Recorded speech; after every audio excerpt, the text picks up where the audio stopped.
Halo sahabat Panti Rapih, perkenalkan saya Dr. Andreas Tandelilin. Saya spesialis bedah di Rumah Sakit Panti Rapih.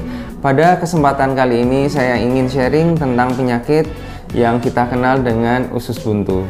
Penyakit ini seringkali dijumpai di masyarakat, tetapi kewaspadaannya masih sangat kurang.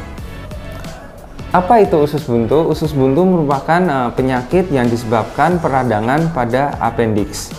Peradangan ini bisa disebabkan oleh karena sumbatan maupun infeksi.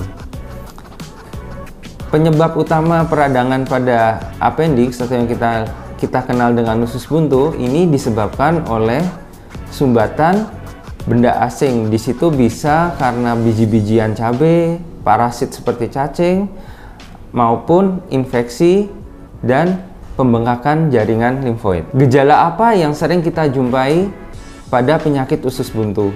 Penyakit usus buntu gejala awal bisa berupa nyeri pada ulu hati yang berikutnya akan menjalar ke kanan bawah. Gejala lainnya bisa berupa mual, muntah, hingga demam. Diagnosis usus buntu biasanya ditegakkan dengan cara pemeriksaan fisik yang dilakukan oleh dokter di fasilitas kesehatan. Selain pemeriksaan fisik, untuk penegakan usus buntu bisa dibantu dengan pemeriksaan lain seperti pemeriksaan darah dan pemeriksaan radiografi berupa ultrasound dan CT scan abdomen pada kasus-kasus yang sulit. Pada laki-laki dan perempuan, nyeri pada ulu hati seringkali disalahartikan dengan penyakit asam lambung maupun infeksi saluran kemih. Maka dari itu pemeriksaan fisik yang secara menyeluruh dan komprehensif dari dokter dan pemeriksaan penunjang diharapkan dapat menegakkan diagnosis usus buntu ini. Pada penyakit usus buntu, komplikasi yang paling sering terjadi apabila tidak segera ditangani adalah mengalami peritonitis hingga sepsis. Peritonitis ini terjadi karena usus buntu yang pecah sehingga dapat dia menginfeksi seluruh lapisan perut sehingga terjadi peradangan pada rongga perut yang kita kenal dengan peritonitis. Peritonitis ini apabila tidak segera ditangani dapat menyebabkan sepsis hingga kematian.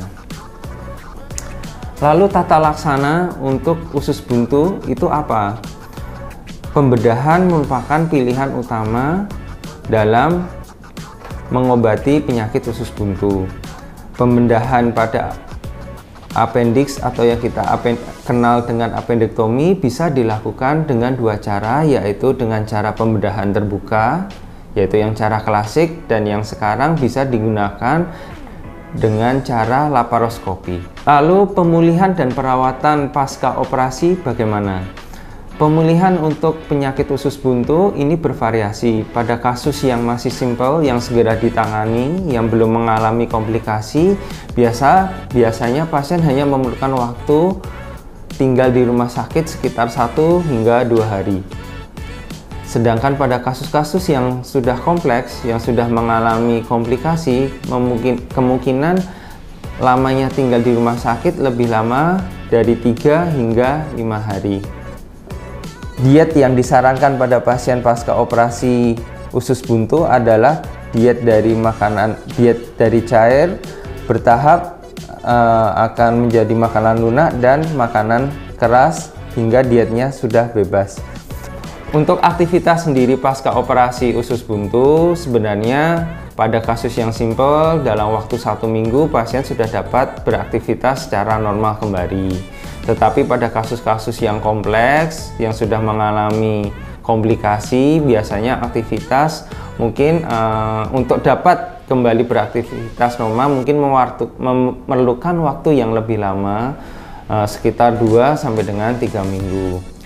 Lalu yang ingin saya tekankan untuk yang terakhir kali ada perawatan luka pasca operasi. Seringkali pasien ini tidak merawat lukanya dengan baik sehingga terjadi komplikasi di mana luka bekas operasi menjadi infeksi kembali sehingga waktu pemulihan akan menjadi lebih lama.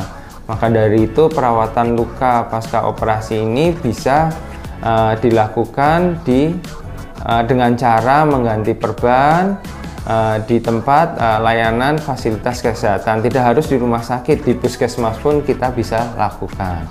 Lalu pertanyaan terakhir adalah pencegahan. Banyak yang ditanyakan ke saya, pencegahan usus buntu bagaimana?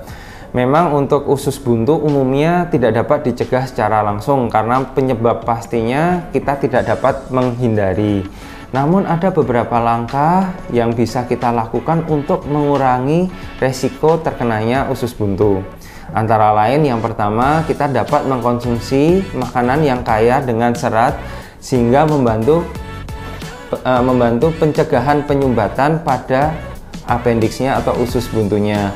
Lalu yang kedua, kita bisa melakukan gaya hidup pola sehat. Jadi kita dengan minum air putih yang cukup setiap harinya, istirahat cukup, dan olahraga yang cukup. Demikian sahabat Pantirape, sedikit sharing dari saya tentang usus buntu.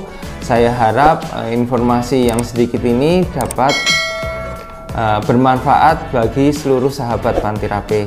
Apabila ingin berkonsultasi lebih lanjut, silahkan datang ke Rumah Sakit Pantirape. Terima kasih.